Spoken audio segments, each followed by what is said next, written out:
오늘 우리가 함께 나눌 말씀은 다니엘서 4장 말씀입니다. 다니엘 4장 1절부터 18절까지 말씀, 1237페이지입니다.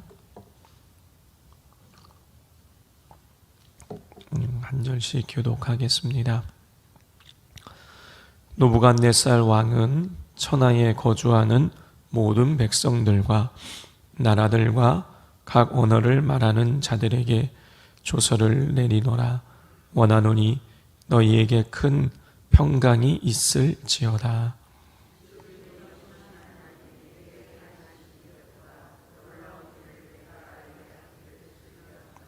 참으로 크도다. 그의 이적이여 참으로 능하도다. 그의 놀라운 일이여 그의 나라는 영원한 나라요 그의 통치는 대대에 이르리로다.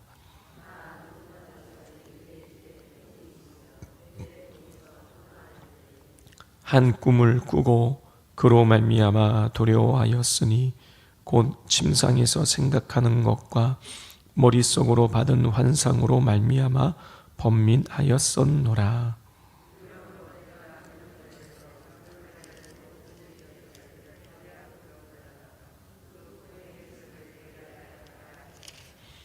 그때에 박수와 술객과 갈대와 술사와 점쟁이가 들어왔으므로 내가 그 꿈을 그들에게 말하였으나 그들이 그 해석을 내게 알려주지 못하였느니라.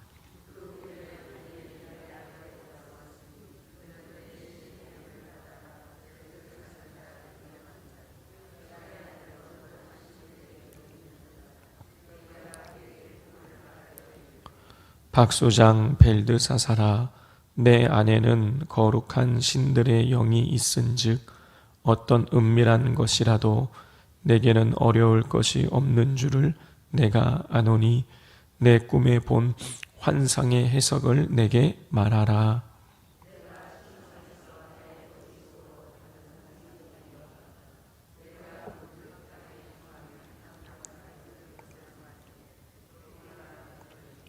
그 나무가 자라서 견고하여 지고 그 높이는 하늘에 닿았으니 그 모양이 땅끝에서도 보이겠고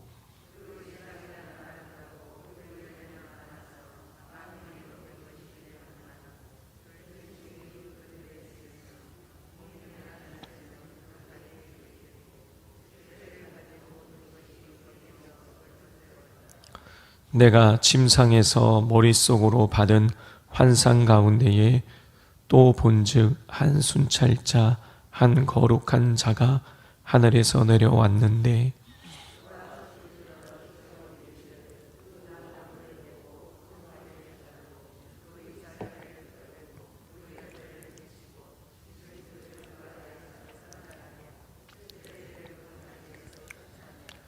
그러나 그 우리의 구루터기를 땅에 남겨두고 새와 노줄로 동이고 그것을 들풀 가운데에 두어라. 그것이 하늘 이슬에 젖고 땅의 풀 가운데에서 짐승과 더불어 제 몫을 얻으리라.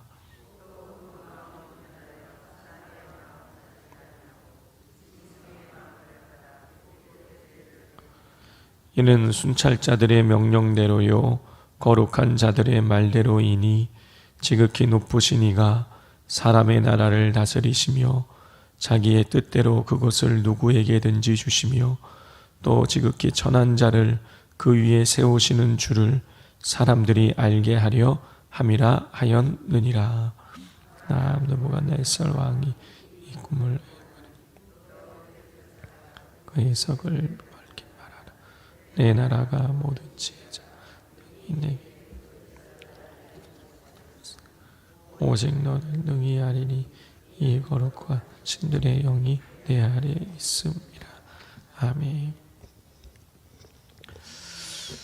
어제 우리는 다니엘의 세 친구가 믿음을 지키다가 풀무불에 던져졌지만 머리털 하나 그을리지 않고 하나님의 은혜 속에서 나옴으로 하나님이 그들을 더욱 높이시는 그 장면들을 보았습니다. 오늘 본문은 느부갓네살 왕의 두 번째 꿈 사건을 기록하고 있습니다.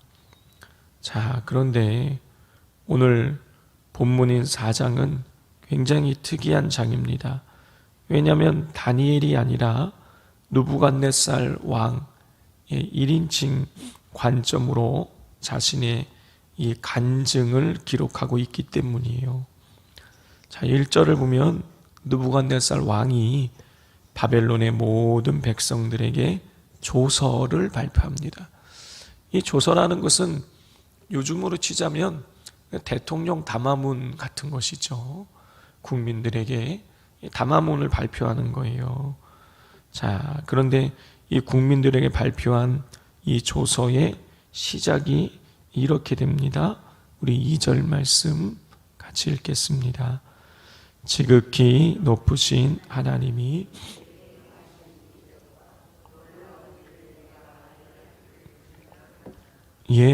느부갓네살 왕은 하나님께서 자기에게 행하신 이적과 놀라운 일을 내가 알게 하기를 원한다.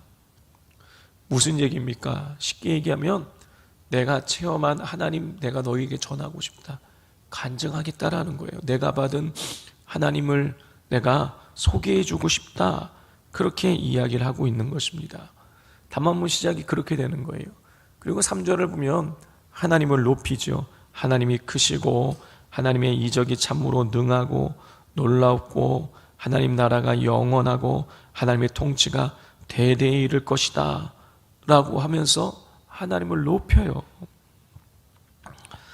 자, 성도 여러분, 도대체 느부갓네살 왕이 어떤 일을 체험을 했기에 이렇게 공개적으로 백성들에게 담화문을 발표하면서 하나님이 크고 능하고 놀랍고 하나님 나라가 영원하고 하나님의 통치가 대대에 이를 것이다.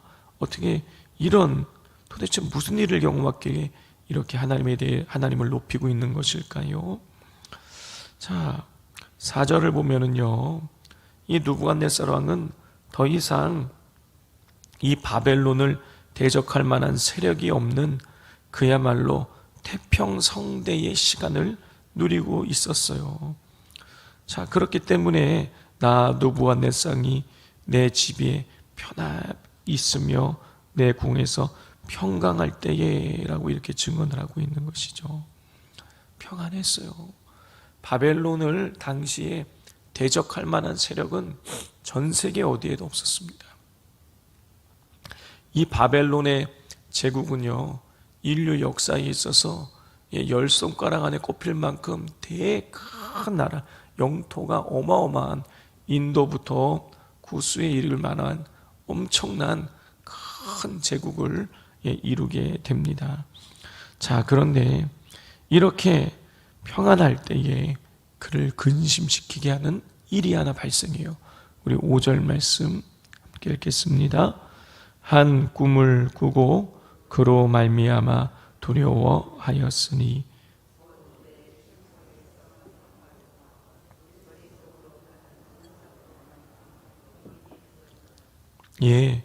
그렇게 평안할 때 느부갓네살 왕은 꿈을 꾸게 되는데 그 꿈으로 그가 꾼 꿈으로 인해서 그는 두려움에 빠지고 번민하게 되는 거예요.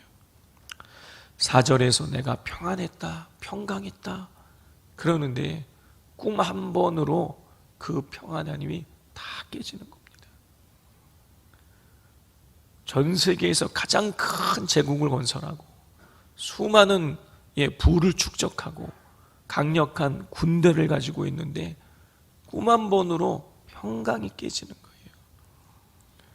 성도 여러분, 이걸 통해서 우리 인간이 얼마나 연약하다라는 것을 다시 한번 확인할 수 있는 거예요. 우리는 내가 무언가를 가지고 있으면, 내가 무언가 소유하고 있으면 내 인생이 평안할 거라고 생각하는데 그게 아니라는 것이죠. 꿈 한 번으로도 그 강력한 제국의 왕의 평강이 사라질 것, 이것이 우리 인간이 얼마나 연약하다라는 것을 보여주는 것입니다. 또 한 가지는 하나님 없는 평강은 오래 갈 수 없다라는 것이죠. 하나님 없는 평강은 쉽게 흔들리는 것입니다. 느부갓네살 왕이 그걸 보여주고 있는 거예요. 자, 그런데 그 대제국의 왕이니까 자기가 꿈으로 인해서 막 흔들리는 것이니까 이제 문제를 해결하고자 바벨론에 박수와 술객과 점쟁이들 다 불러 모았어요. 그런데 어느 누구도 그 꿈을 해석해 주지 못하는 것입니다. 점점 왕의 두려움과 번민이 커져가요. 그러다가 결국 이 왕은 다니엘을 부릅니다. 우리 8절 9절 말씀 함께 읽겠습니다. 그 후에 다니엘이 내 앞에 들어왔으니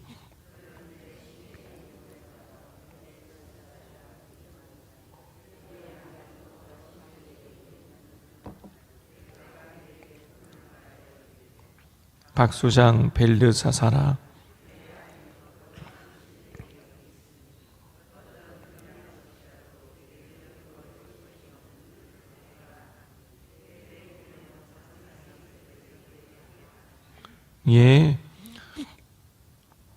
성도 여러분, 느부갓네살 왕이 다니엘을 뭐라고 부르고 있습니까? 거룩한 신들의 영이 있는 자라고 해석을 하고 있어요. 거룩한 영의 거룩한 신들의 영이 있는 자다. 거룩한 신을 누구를 말하는 것입니까? 하나님을 말하는 것이죠.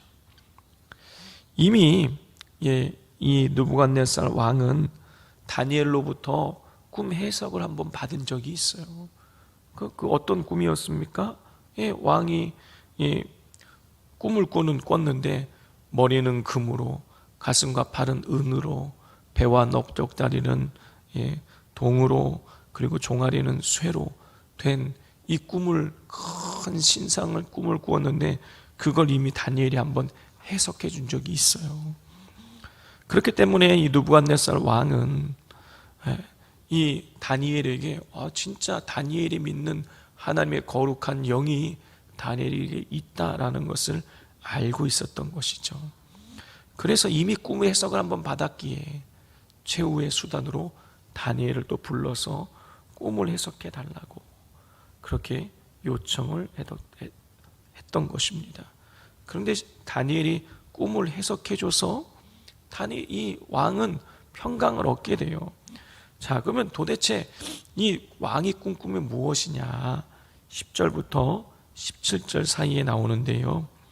느부갓네살 왕은 꿈에서 높이가 하늘에 하늘까지 닿아서 땅끝 어디에서도 보이는 큰 거대한 나무를 보았습니다.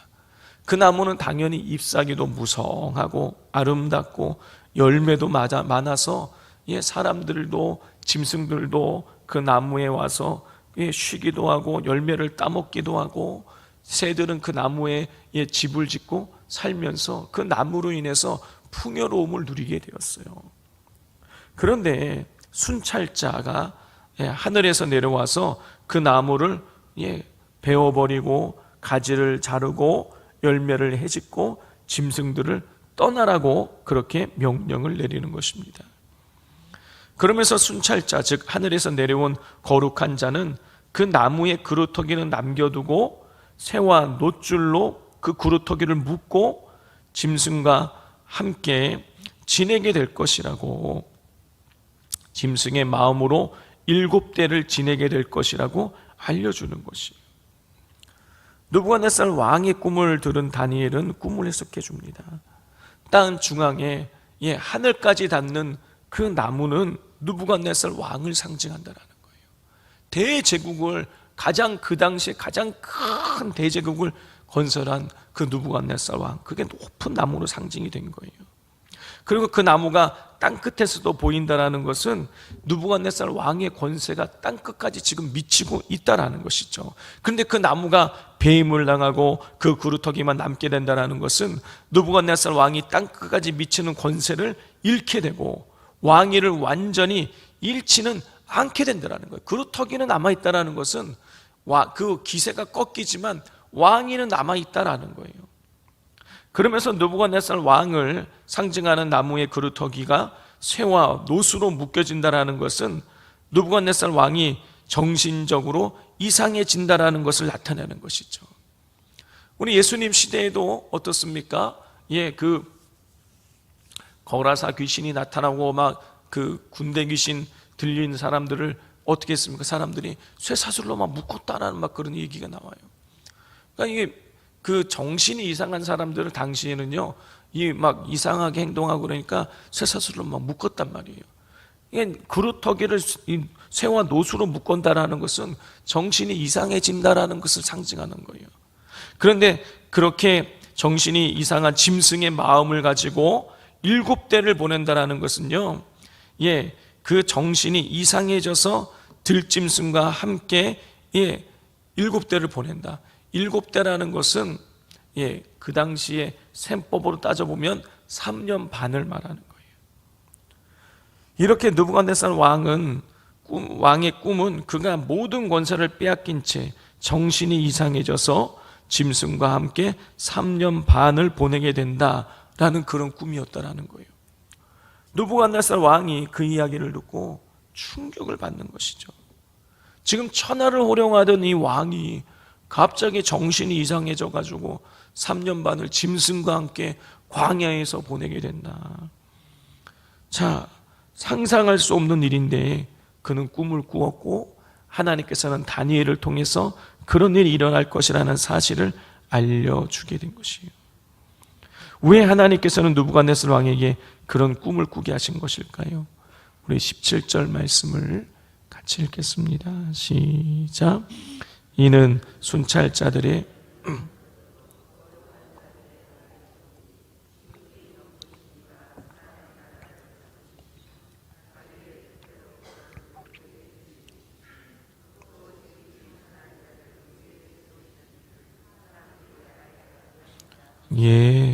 왜 그런 꿈을 꾸게 하신 것입니까? 높으신 하나님께서 사람의 나라를 다스리시고 자기의 뜻대로 그 나라를 주기도 하고 빼앗기도 하시는 분임을 느부갓네살 왕과 여러 사람들에게 알게 하기 위해서라는 거예요. 성도 여러분, 모든 권세는 하나님께 있는 것입니다.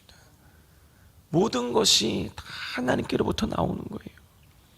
하나님이 힘을 주실 수도 있고 빼앗을 수도 있고 그를 높이실 수도 있고 낮추실 수도 있고 모든 것이 다 하나님의 전적인 그 은혜로 되어진다라는 것이죠. 따라서 하나님과 단절된 삶을 사는 사람들은 결국에는 망할 수밖에 없다라는 것입니다. 그러므로 우리는 내게 있는 모든 것이 하나님께로부터 왔다라는 이 사실을 기억하면서 날마다 하나님과 깊은 관계를 우리가 맺으면서 하나님을 가까이 하는 삶을 살아갈 수 있어야 하겠습니다. 이 시간 우리 같이 기도하기를 원합니다. 이 시간 기도할 때 우리가 교만한 우리의 모습은 없는지, 내 능력으로 내가 이렇게 높아지고 많은 것을 소유하게 되고 오늘 내가 이렇게 된 것이 내 능력이라고 우리가 착각하며 살아가고 있지는 않습니까? 모든 것이 다 하나님의 은혜인 것입니다. 다 하나님께서 부어주시는 그 은혜가 없으면 우리가 살아갈 수가 없는 것이죠. 그러므로 우리 하나님 앞에 겸손하게 살아가게 하시고 우리의 만물의 근원이 되시는 여호와 하나님을 우리가 높이며 우리가 느부갓네살 왕과 같이 내가 만난 하나님을, 나의 나됨을 우리가 여러 사람들에게 다 하나님의 은혜임을 간증하며 우리가 살아갈 수 있게 해달라고 기도해 주시고 오늘 저녁 수요 예배 때 지선 전도사님 오셔서 정말 이 찬양과 간증으로 우리에게 하나님의 은혜를 나누게 될 것입니다. 이미 다니엘 기도회를 통해서 보신 분들도 계시겠지만 우리 오늘 현장에서 그 은혜를, 살아계신 하나님의 은혜를 같이 나누면서 우리 많은 사람들이 회복되어질 수 있게 해달라고 기도해 주시기를 바랍니다. 이 시간 주여 부르짖고 기도하겠습니다. 주여